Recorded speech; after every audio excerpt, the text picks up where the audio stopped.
హస్తం గుర్తుకే హస్తం గుర్తుకే ఈరోజు నా ఎంపీ ఎలక్షన్స్ పురస్కరించుకొని ఇంత పెద్ద ఎత్తున రాజేంద్ర నగర్ చేవేళ్ల గడ్డ మీదకి వెళ్ళి వచ్చిన అక్క చెల్లెలు అన్నదమ్ములకు పేరు పేరు నా శిరస్సు నుంచి నమస్కరిస్తూ మనకు ఈరోజు ముఖ్య అతిథిగా వచ్చిన గౌరవనీయులు పెద్దలు మన రాష్ట్ర ముఖ్యమంత్రి వర్యులు అన్న రేవంత్ రెడ్డి గారు, మన పరిగి ఎమ్మెల్యే వికారాబాద్ డిసిసి అధ్యక్షులు అన్న సోదరుడు గౌరవనీయులు రామ్మోహన్ రెడ్డి గారు, చెల్లా నరసింహారెడ్డి గారు, గౌరవనీయులు మనోహర్ రెడ్డి గారు, స్థానిక రాజేంద్ర నగర్ నియోజకవర్గ ఇన్ఛార్జ్ అన్న కస్తూరి నరేందర్ గారు,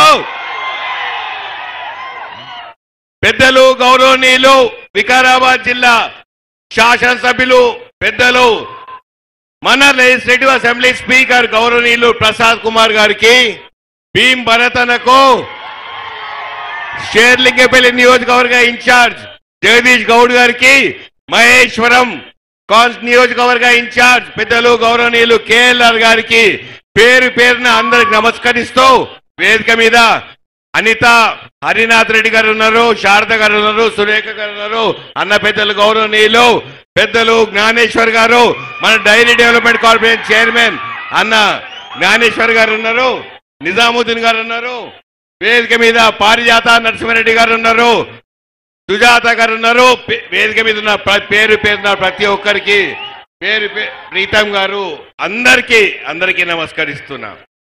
ఈరోజు అప్పటికెళ్ళి మనం పాట వింటున్నాం. 3 రంగుల జెండా పట్టుకొని ఒంటరిగా బయలుదేరిన రేవంత్ అన్నకు ఆ రోజు ఒంటరిగా బయలుదేరి ఇంత పెద్ద కాంగ్రెస్ కుటుంబ సభ్యులను ఒక తాటి మీద తీసుకొచ్చి తెలంగాణ రాష్ట్ర పగ్గాలు చేపట్టిన తర్వాత వచ్చిన ఈ ఎలక్షన్లకు ఇంత పెద్ద కాంగ్రెస్ కుటుంబ సభ్యులు ఉండడం రేవంత్ అన్న ఆ రోజు మీ గుండెలో ధైర్యం నింపిండు. ఇవాళ రేవంత్ అన్న గుండెల్లో ధైర్యం నింపి మేమున్నా మీతో మీరు నడవండి అన్నా అంటున్నారు. చాలా చాలా సంతోషం. ఇక రాబోయే ఎలక్షన్స్ ఎంపీ ఎలక్షన్స్ చాలా క్లిష్టమైనవి, కీలకమైనవి.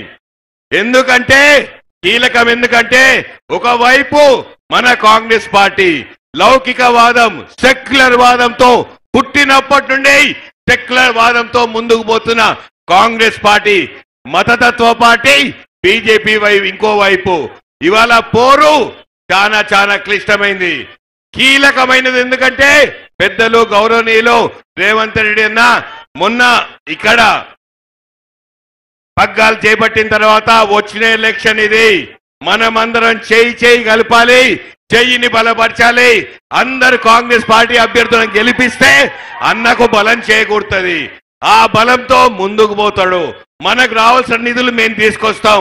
ఎందుకంటే 6 గ్యారెంటీలు అమలు చేస్తా అని 4 గ్యారెంటీలు అమలు చేసిన రేవంత్ అన్నకు అందరూ కృతజ్ఞతలు చెప్పుకుంటున్నారు. ఇంకా మనకు రావాల్సిన నిధులు తీసుకొచ్చుకొని మనం ముందుకు పోదాం. దానికోసం మీరందరూ చేయి కలపాలి. ప్రతి ఒక్కరూ రాబోయే 15-20 రోజులు గడపకు పోండి, బొట్టు పెట్టండి. మనం ఇచ్చిన 6 గ్యారెంటీలు మొన్న పెద్దలు గౌరవనీయులు రాహుల్ గాంధీ గారు కాంగ్రెస్ పార్టీ మేనిఫెస్టో రిలీజ్ చేసిండ్రు. 5 న్యాయ్ 25 పటాకే అని చెప్పి 5 న్యాయాల అన్ని వర్గాలు, యువత, మహిళలు, వ్యవసాయదారులు, కార్మికులు అందరినీ కలిపి ముందుకు తీసుకుపోతాన కాంగ్రెస్ పార్టీ ఒకవైపు. సంక్షేమాలకు వద్దు, ఈ దేశంలో సంక్షేమాలకు ఒప్పుకోని అంటుంది బీజేపీ పార్టీ. బీజేపీ అంటుంది హమ్ ఫ్రీ బీస్ నై దేంగే అంటున్నారు. పేదరికం ఉన్న ఈ దేశంలో పేదల సంక్షేమం కావాలా వద్దా? కాంగ్రెస్ పార్టీ స్వాతంత్ర్యం వచ్చినప్పటి నుండి పేదల సంక్షేమానికి పెద్ద పీట వేసింది. వీళ్ళు ఏ బీజేపీ పాలిత రాష్ట్రాల్లో కూడా ఒక్క పేదల సంక్షేమం పెట్టినా అని అడుగుతున్నా. ఒక్క పేదల సంక్షేమం కూడా పెట్టలేదు. ఇక నేను ఎక్కువ టైం తీసుకోను.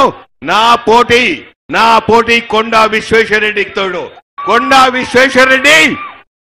విశ్వేశ్వరరెడ్డి ఆయనకు 4,500 కోట్లు నేను డిక్లేర్ చేసిండు. ఆయనకు చాలా బంగారం ఉందంట. కానీ చేవెళ్ళ ప్రజలు అక్క చెల్లెల అన్నదమ్ములు అందరూ నన్ను బంగారు కొండ మా రంజితన్న అంటున్నారు.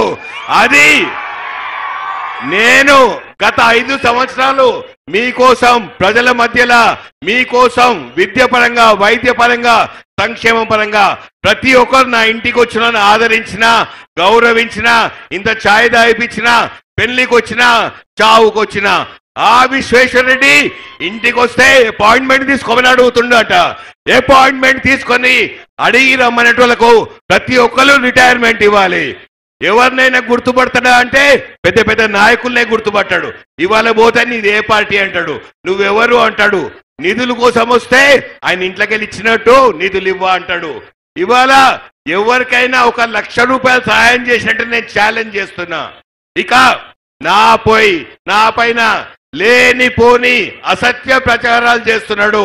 నేను పదే పదే చెప్తున్నా, ఏ ఒక్కదానికైనా రుజువు చేస్తే నేను దేనికంటే దానికి రెడీ అన్నా. కోళ్ళంటే రేవంత్ అన్న ప్రొద్దున గుడ్డు తింటే నేనే గుర్తుకొస్తున్నా, ప్రొద్దున చికెన్ తింటే విశ్వేశ్వరరెడ్డికి నేనే గుర్తొస్తున్నా. ఆ గుడ్ల మీద ఈకలు పీక్తా అని అనుకుంటాడు. గుడ్ల మీద ఈకలు పీకలేవు విశ్వేశ్వరరెడ్డి. నేను చెప్తున్నా, నేను ఏ దానా స్కామ్ లో దేంట్లో లేను. ఖబర్దార్ ఇంకోసారి చెప్తే ముఖ్యమంత్రి గారి ముందు చెప్తున్నా, నేను భూ కబ్జా చేసిన అంటుండు. ఒక్క ఇంచు భూ కబ్జా చేస్తే అన్నా రేవంత్ అన్న నా భూములు మొత్తం ప్రభుత్వానికి రాసిస్తా, ఏ ఒక్క ఇంచు అయినా. ఇక ఇప్పటికెళ్ళి ఎవరైనా ఏమైనా ప్రచారాలు చేస్తే నేను ఖబర్దార్ చెప్తున్నా, నేను 100% మీ మీద యాక్షన్ తీసుకుంటా. నేను రేవంత్ అన్న రిక్వెస్ట్ చేస్తున్నా, ఇట్లాంటి అసత్య ప్రచారాలు సోషల్ మీడియాలో ఆపాలని నేను చెప్తున్నా. ఇవాళ ఈ అడ్డ మీద రేపు వస్తే రేపు రా, ఎల్లుండి వస్తే ఎల్లుండి రా, ఇంకోసారి మాత్రం నేను అవకాశం ఇవ్వ. దాని తర్వాత మాట్లాడితే ఖబర్దార్ అని చెప్తున్నా. ఇక అన్నకు టైం అవుతుంది, చాలా మాట్లాడేది ఉంది. నెక్స్ట్ మీటింగ్లలో మాట్లాడుకుంటా. మీరందరూ వచ్చే మే 13 ఎలక్షన్ల ప్రతి ఒక్కరు బయటికి రావాలి, అత్యధికంగా ఓట్లేయాలి, నన్ను ఆదరించాలి, హస్తం గుర్తు కోటేయాలి, కాంగ్రెస్ పార్టీకి పగ్గాలు చేపట్టాలి, రాహుల్ గాంధీని ప్రధానమంత్రి చేయాలి. लास्ट मिनट, मेरा मुसलमान भाई बहनों को 75 साल हुआ आजादी आके, आज भी संविधान के बारे में हम बात कर रहे हैं. संविधान का रक्षा करना अपना फर्ज बनता. आप सब लोग मैं तेरा को बाहर आइए, फर्ज बनता बोल के आइए. इतने घंटे से इधर इंतजार कर रहे, उस दिन भी वोटिंग में बड़ी लाइन, नहीं तो भी वही खड़े होके अपना ताकत क्या दिखाएंगे, अपना संविधान को बचाएंगे.